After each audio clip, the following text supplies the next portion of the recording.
If you're selling on eBay and want to limit your orders to domestic buyers only, turning off international shipping is an important setting.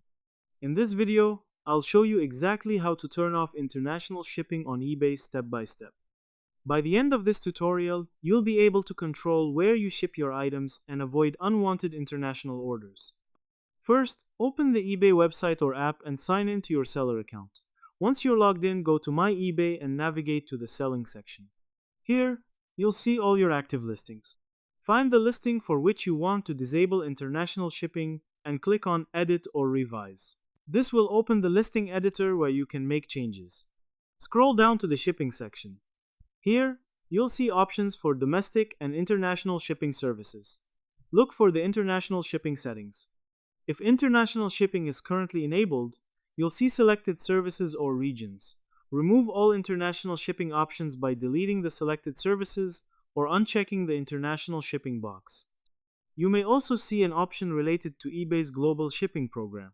If it's enabled, disable or opt out of it to fully stop international deliveries. Next, check the exclusion list. You can block specific countries or regions if needed, but if you want to stop all international shipping, make sure no international options are selected at all. After making the changes, review your listing to ensure everything is correct. Then click on Save or Revise to apply the updates. If you want to apply this setting to multiple listings, you can create or edit a shipping policy and remove international shipping there. Then apply that policy to all your listings. In this tutorial, we learn how to turn off international shipping on eBay by editing the shipping section, removing international options, and updating the listing or shipping policy. This helps you manage orders more easily and focus on local deliveries.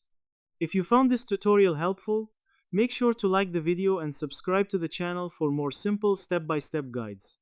Thanks for watching, and I'll see you in the next video.